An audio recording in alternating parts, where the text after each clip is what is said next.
Previously, on Starseed Psyche, Kyo Adachi has flown off with his allies into what he hopes to be the final battle with the invading forces of the Kyuserax, and the Commission who secretly created them, having pinned their creation on the Kyusidians.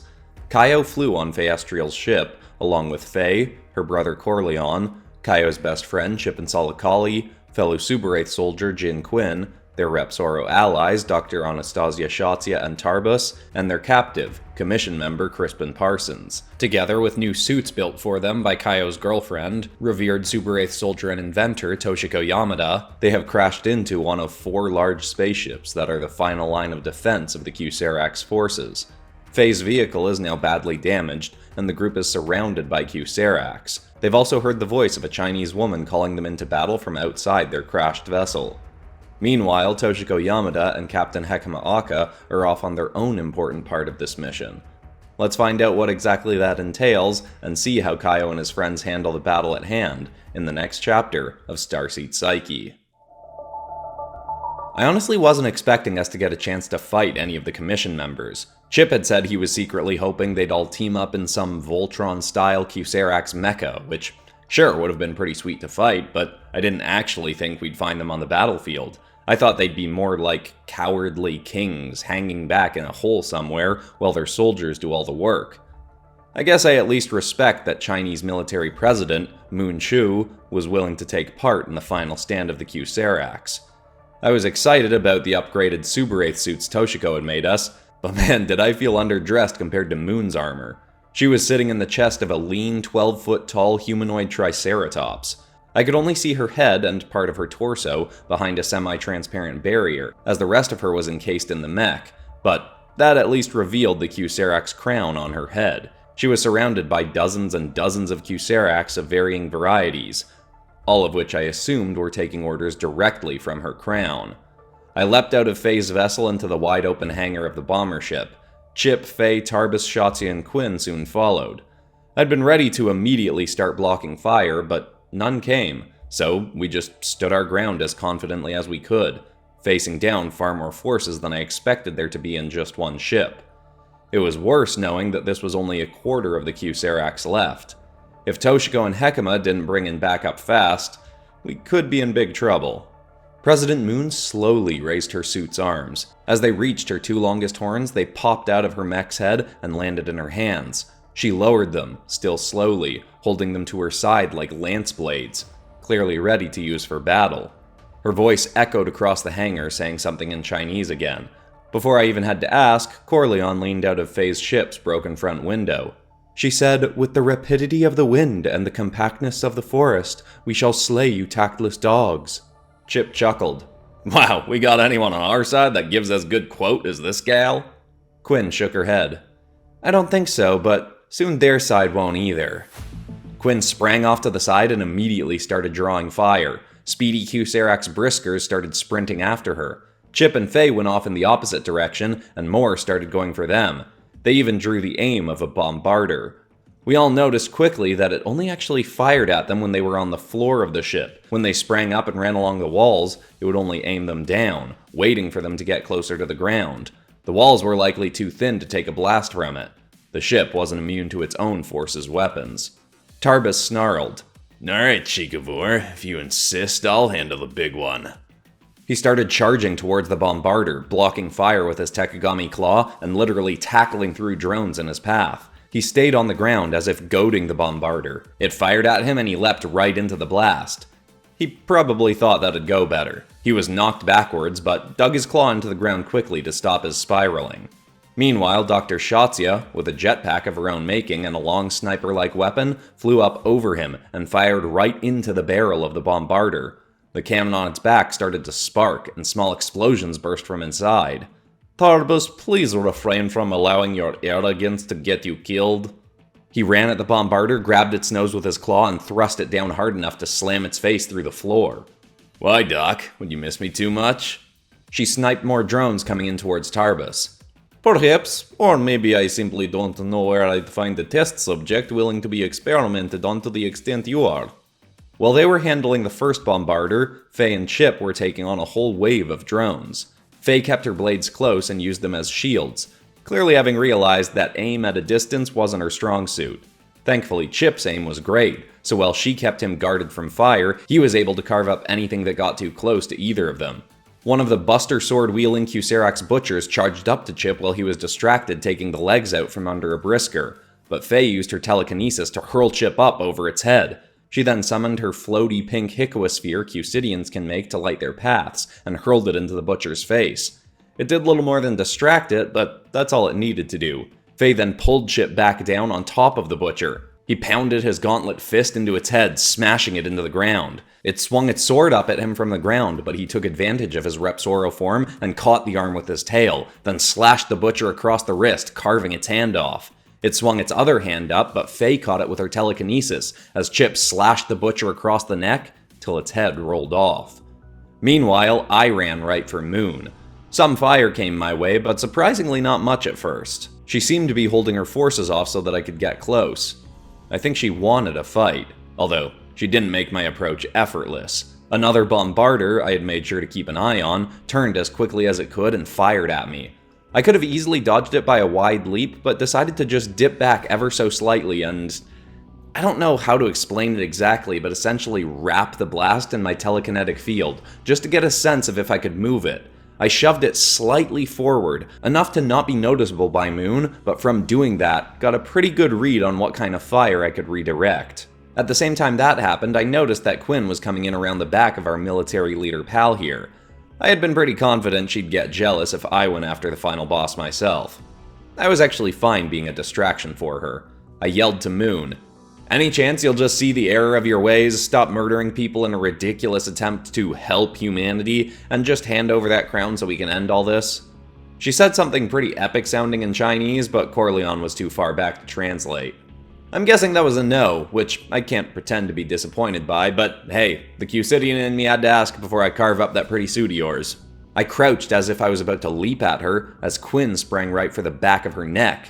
Unfortunately, before she could reach, a rocket zipped in out of nowhere and exploded into Quinn's side. My heart froze in fear, thinking I'd just seen her killed. She slammed to the ground, but kicked herself up pretty quickly. She looked like she was fighting to stay up on an ankle that was trying to buckle beneath her, but the new suit was enough to let her live through that shot. My eyes darted away from Moon, following the trail of rocket smoke to the other side of the hangar. Chip told me later that the figure who fired it barked in English through the cigar in his mouth. "Sneak attacks ain't gonna cut it in here, you two-bit traitors to humanity."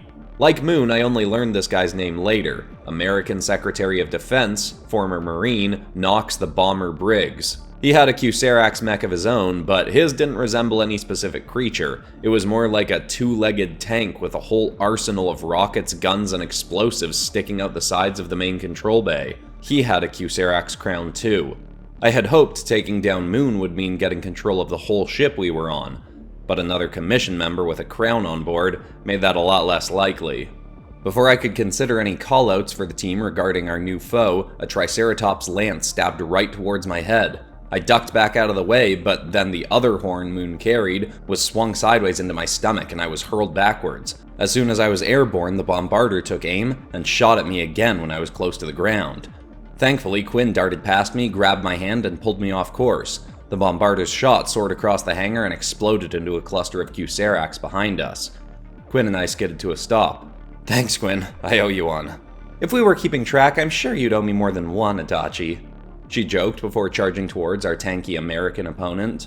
Meanwhile, I ran towards Moon again. She sprang forward too and thrust both blades at me. I leapt over them, intending to soar just over her head and take a swipe at her, but as I did, the third horn of her mech's head burst off and nailed me in the stomach. It didn't puncture my suit, but it blasted all the air out of my body and made me gag. I curled my body into a flip, hoping to land on my feet, but with surprising agility, Moon front flipped and kicked me as she spun, sending me soaring up and smashing into the ceiling of the ship.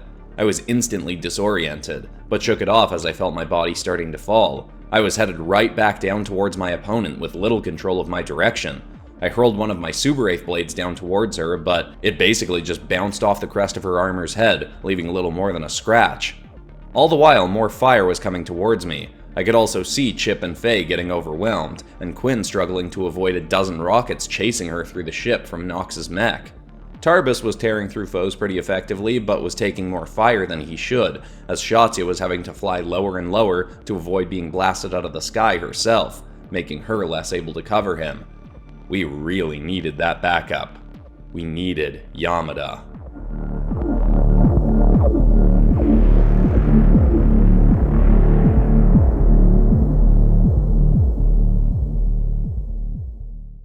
Now, what happened with Toshiko and Hekima, I only know from their accounts of it, but thankfully Toshiko seems to have every detail of the event burned into her brain. I don't think she'll ever forget it. She and Hekima had been teleported by Shotzi to the forest back outside the Suberaith military base. The suits Toshiko had made us could cloak, so they used that to get back inside the building. Apparently some of the Kyuserax had always had cloaking abilities, but they only used it to get in and out of locations they intended to attack. Invisibility would normally be an effective weapon, but for forces being made to be seen and feared, it made sense that they hadn't used it against us more often. Plus, now that we were using their same tech, our suits would allow us to see them even if they did start cloaking in the final battle. In a fight, it wouldn't be an advantage for either of us against each other. But it could still help with infiltration. Toshiko and Hekima were in charge of getting as much backup as they could, but that also meant convincing the others that Buru was the real enemy, and beyond their word, they didn't exactly have proof. They got into the base undetected and immediately went looking for General Ritsu. If Toshiko could convince her mother to turn on Buru, that might be enough to get at least the majority of soldiers to fall in line. But Toshiko still doubted anything could convince her mother to disobey a direct order from a superior. Still, if ever there was a time, this had to be it. Toshiko and Hekima wound up finding General Ritsu in the aircraft hangar of the base. There were a few dozen other soldiers there getting their suits on for the day's training. But in there with them was the Chief of Staff himself. Toshiko was half tempted to just carve him in half where he stood, but that wasn't exactly an honorable move that would convince others to listen to her. General Yamada, if you have not made your selection for your new squadron by the end of the day, one will be assigned for you. We do not have time to take your daughter's betrayal personally. Toshiko waited to see if her mother reacted. All she did was nod. It wasn't encouraging, but Toshiko wasn't waiting around for a better opening. I'm not the one who betrayed her, Buru. She decloaked in the middle of the hangar, and Hekima followed her lead. Everyone turned and stared at them in confusion and concern. Some soldiers readied their blades for a fight. Toshiko said she could see the fear on Buru's face, but he did his best to hold his composure. General Yamada, an opportunity has arisen for you to once more prove your loyalty to your country. Arrest your daughter and former Captain Hekima. General Ritsu was frozen with an unreadable expression, but Toshiko didn't wait for her to act first. I don't know what Buru has told you, but we've seen firsthand that he and a group called the Commission are responsible for the Kyuserax attacks. That portal he was so adamant that we not go through back in the caves, it went to their base where they were being made. It's a long story, but the Commission concocted this war to try and force humanity to evolve our technology faster.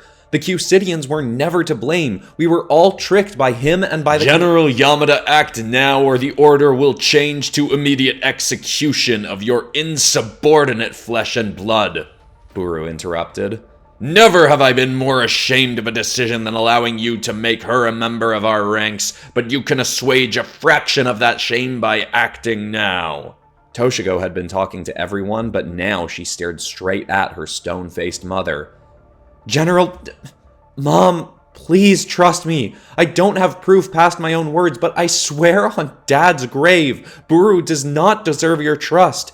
Your ferocious loyalty is an incredible trait in so many other cases, but not here, not now. You deserve to be the leader of this military way more than a cowardly monster like him. Buru's face went red with rage. How dare you! But before he could say more, General Ritsu finally took a step forward. Still very cold, she said, Toshiko, I imagine your hope is that in this duel of trust between you and Chief of Staff Buru, I will take your side as a gesture of our familial bond. Unfortunately, this is not a matter of trust. Toshiko said in the next fraction of a second that her mother paused. She could practically feel her heart shattering. Ritsu continued, It is not a matter of trust, because I am already certain that you are right." Ritsu aimed her Kyuserax claw at Buru and fired a red bolt directly into his shoulder. He hurtled backwards, slamming into the ground of the hangar, screeching in pain and fury. He shoved his hand under his jacket and clutched his wound. Ritsu held her aim on him and marched towards the downed chief of staff. "There is no greater disgrace to our country than a leader, trusted with the safety of our people, our soldiers, our world, who willingly deceives those who follow him and intentionally threatens and takes the lives of civilians." He barked. "Soldiers, the general has clearly gone mad. Eliminate her and her daughter this instant. I have never deceived anyone." Ritsu had rage in her eyes. "No? When we all returned from the last mission, you gave a grand, but now evidently pitifully falsified speech, claiming that those who followed Adachi, including my own daughter, were definitively traitors, working for the enemy forces. You spoke with such certain authority that I knew the only way you could be telling the truth was if you had new evidence I'd yet to see. I knew you would not call my own daughter, who provided us the weapons we've used to protect ourselves, a traitor to all humankind without definitive proof. So in private, I asked you the simple question, what proof have you found of my daughter's deceit? You responded with transparent anger that made it clear you had no such proof. You were just weaving a narrative that suited your aims. That was the moment I started to see you for who you were, a small, miserable liar who would say whatever he had to make his soldiers act on his whims. Even still, I felt sick to my stomach when I broke into your office to search for proof of my daughter's claims that you were not to be trusted. I found no files, physical or digital, and was disgusted with myself for losing trust in you. Until I saw the scrape marks on your floor. You are the one who taught me that a leader must keep their space pristinely clean as an example to their subordinates. And yet there were scuffs on your own tiles, as if the cabinets along your wall were frequently moved.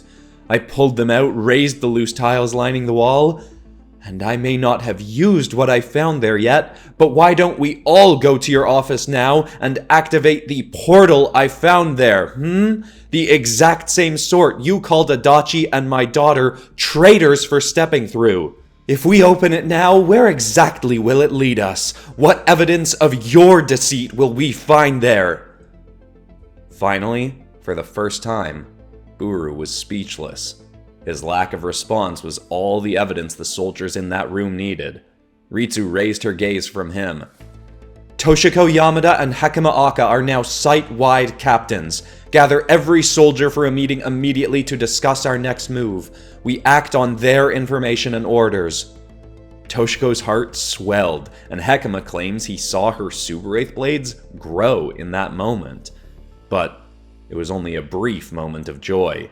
Toshiko's eyes fell back on Buru and noticed his hand was still under his jacket, but it had moved away from his wound. He was holding something that had been concealed in his chest pocket. Before she could act, the wall of the hangar exploded open. Crashing through it came a Kyuserax that was like a lean Kyusaurus with wings and, well, let's just call it what it was, a Kyuserax dragon. General Ritsu saw a massive chunk of concrete headed for an unarmed soldier, and she sprang over to tackle him out of the way. Unfortunately, that left Buru unguarded, as the Dragorax swooped down towards him. Buru raised his hand to his head, and a piece of metal tech opened up, unfolding to reveal he'd had a Kyuserax crown in his pocket. He put it on his head just as the chest of the Dragorax scooped him up inside it, and shot back out the same hole it had come in through. Some soldiers tried to charge after it, but it flew straight up into the air and vanished. Of course, Toshiko had a pretty good idea of where he was headed. Toshiko was obviously frustrated, but knew not to speak from that feeling as she got everyone's attention. She yelled out over the chaotic room. "He's gone for now, but will be dealt with soon. I know this is a frightening revelation that our own chief of staff is the enemy. I know it's hard to trust anyone or anything right now, so I'm not asking you all to trust me. Trust yourself. Trust your gut. Trust your heart, your soul, your intuition, whatever you want to call it, just trust it. And if that little voice inside you tells you to help us now, then we'll lead you all into the final battle with the Kyuserax, with Buru and his commission, and you can be a part of the fight to save the world from them for good. Let's make them regret training us to be the greatest soldiers the Earth has ever seen." The hangar erupted into cheers. Some were angry, some were determined, but you can bet all of them wanted a piece of Buru. News traveled quickly through the compound that every willing soldier needed to get suited up to head out. Hekima and Toshiko warned people not to be frightened as Kyusidian ships appeared on the field outside the hangar, ready to transport the soldiers to the battlefield. While it was a scramble to get everyone informed and ready to go, Toshiko did manage to get a moment with her mother to give her a new suit of her own. "Here, General, I made this to help you while not interfering with your Tekagami claw." Ritsu took it and nodded. Instead of responding to the suit, she said, "I feel as though a blindfold was pulled off me the second I found that portal in Buru's office. I'm starting to realize that I may have been blinded to many things by my own certainty that my morals were unflinchingly sound. I don't know what all I've been blinded to, but I promise to do my best to look at everything with open eyes and an open mind. I'm sorry that I hadn't already been doing so. I love you, Toshiko, and I trust you." Toshiko had no words in that moment. Ignoring the professional optics of it surrounded by other scrambling soldiers, Toshiko wrapped her mother in a hug, and they both realized that it had been far too long since they'd done that. Toshiko later said it felt like that was the first time in years she was actually able to see her mom as an ally and as family. She said it was like she could hear her father cheering them on in that moment from inside her own heart. It was a beautiful moment to hear about. But again, I only learned about it later on after I'd gotten pummeled by a lady in a dinosaur suit. Moon's Triceratops horn lances were so tough that even 100 slashes with my Suberaith blades weren't getting through them. If it weren't for the upgraded durability of Toshiko's suits, I would have been impaled by her multiple times in that battle. Even with the added defense, though, it felt like my ribcage was being turned to dust from all the hits I was taking. I had been holding back on my telekinesis and thought many times I needed to use it, but kept waiting. I didn't even know what I was waiting for. There were plenty of times when I could have avoided taking a hit by using it, and yet I still didn't. I assumed Moon knew I had the ability, but I wanted her to forget. I wanted to only use it when the perfect moment arose. Finally, while trying to avoid a shot headed for my feet from the bombarder, I was smacked out of the air by both of Moon's lances. I pinwheeled across the ground until I hit the feet of a butcher, tripping it over while slowing my spin to a stop. I was struggling to pick myself up on the floor pretty close to Nox and his tank mech. He was managing to ward off Quinn and Tarbus with his rockets, but saw me on the ground and must have thought I was an easy shot. He fired 6 rockets right at me. They twisted around each other through the air, but it seemed like Moon wanted the final blow for herself. She was sprinting at me with a lance held back, about to javelin toss it through my chest. She whipped it faster than the rockets. While it looked dire, there was a brief moment where it felt like everything froze, and a little voice inside me said, "Now." I sprang up, thrusting one hand forward and feeling a connection to the lance. I thrust the other back and felt a hold over all the rockets, not stopping them, but guiding them. Excitement, unlike anything I felt, surged through my body, emanating from my chest.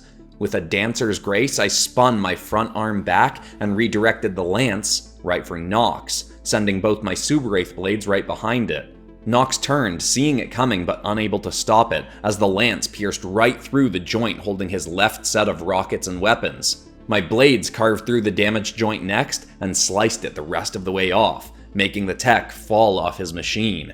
At the same time, with my back arm, I pulled the rockets faster forward, making them spiral around me, rushing by so close that I was nearly knocked over by the rushing wind. They soared right for Moon. She tried to skid to a stop, but couldn't even get her arms up in time to block. All 6 rockets exploded right into the torso, where she was encased. Smoke billowed around me from the eruption, and debris pelted my suit. I could hear Nox's armor still up and stomping around furiously behind me. I hadn't finished him off. But when the smoke cleared, Moon's mech lay limp on the ground, and she did the same inside it. The mech started quickly deteriorating around her. I ran over to her and snatched the crown off her head. Unfortunately, as soon as I did, it too started to deteriorate. I didn't know if I damaged it in the battle or if it was connected to her own life somehow, but Moon's Kyuserax crown withered to nothing in my hands. It wasn't going to help us end this. I shook off the disappointment and was ready to help Quinn and Tarbis with Nox, but before I could, the entire ship quaked. It did it again a second later as I realized the side of the ship was being riddled with explosives. Finally speaking Japanese, Nox yelled, "Hey, what's going on, Buru? You copy? You here yet? Who's shooting at Bomber 3? I couldn't hear the answer that came through his comms, but from the long string of curses in multiple languages that boomed out of Nox next, I'm pretty sure Buru informed him that Bomber 3 was being sacrificed to take out the enemy. Buru had gotten to the other bombers and was using them to destroy the one we were on. Holes started being blasted open in the side of the ship. Kyuserax forces near the walls got sucked out into space before the holes were automatically sealed. But eventually the sealing got slower and slower. The ship couldn't protect itself for long.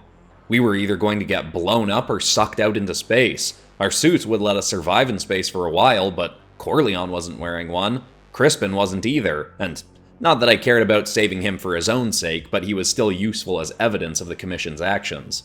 I leapt right for Faye's downed vessel where Corleone and Crispin were still holed up. But just as I was about to reach them, a hole erupted in the side of the bomber right next to me. My body was ripped to the side, and without a moment to react, I was hurled out into the frigid emptiness of space. I tried clutching to anything with my telekinesis, but it was no use. I spun and spun, seeing flashes of the ship growing into the distance, being riddled with explosions. I wasn't slowing down, just getting farther and farther and farther from the Earth, from the battle, from my friends. My heart started thudding in my chest as I realized how much trouble I might be in. Yorick, what do I do? What do I do? Nothing, Kaio. You've done all you can. The quiet somberness in his voice terrified me. That is, until he said, "Or you can thank Source, you've got such an awesome girlfriend, my darling little Shishito." My body suddenly thudded against something and I stopped spinning out. I turned my head to see 3 blade fragments of Toshiko's Suberaith blade, making a wall behind me. They suddenly pushed into me and started dragging me back towards the battle. Instead of going all the way back to the bomber, though, I suddenly flew through an invisible door and was tossed to the ground inside a ship that resembled a much bigger version of Faye's. I leapt up, panting, to see that I was surrounded by Suberaith soldiers. My eyes had just barely landed on General Ritsu when Toshiko's arms wrapped me in a hug. I laughed through my fading fear and said, "Wow, good timing." She pulled back and lightly smacked my chest. Good? Alright, maybe a little better than good. I looked around more thoroughly and my heart warmed seeing Suberaith soldiers pleasantly chatting with Kyusidians controlling the ship. I saw Sake Andia, Tony Toshuma, and even our more reluctant squad mates, Calico and Roku, were there. When I stepped away from Toshiko, Roku quickly said, "Can't even stand the fight, Adachi? What kind of soldier are you?" I chuckled. Good to see you too, Roku. Good to see all of you. My eyes fell once again on General Ritsu. She seemed like she was processing a lot of new information, which made sense. She didn't say anything, but she did give me a very deep bow. I matched it back, getting a sense that even if it wasn't an apology for trying to keep me and Toshiko apart, it was a sign that she was going to stop actively trying to separate us. It was nice, but obviously not my main focus in that moment. Quickly, we were soaring back into the fight as I saw a dozen other Kyusidian ships decloaking around us. A second wind was erupting through me as I stood ready to leap back into the fight, secretly hoping that Buru would save his last dance for me.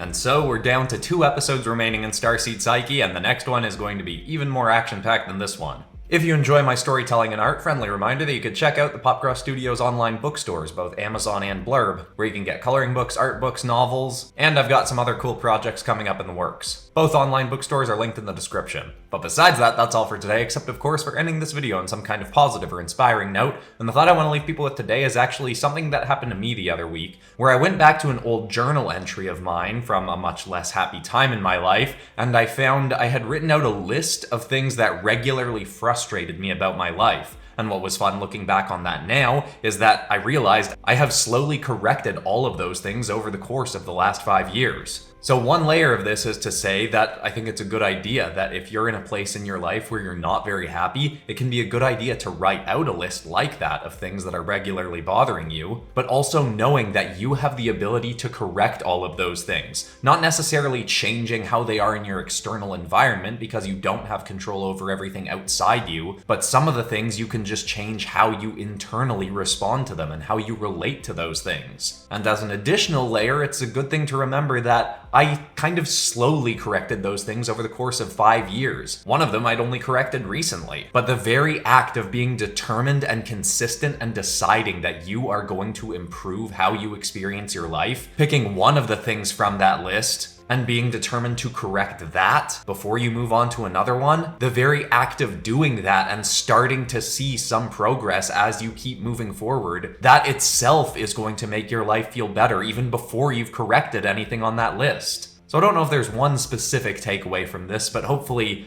those ideas are just helpful or inspiring to someone out there. I love you all, and I'll see you all in the next episode on Friday. Goodbye.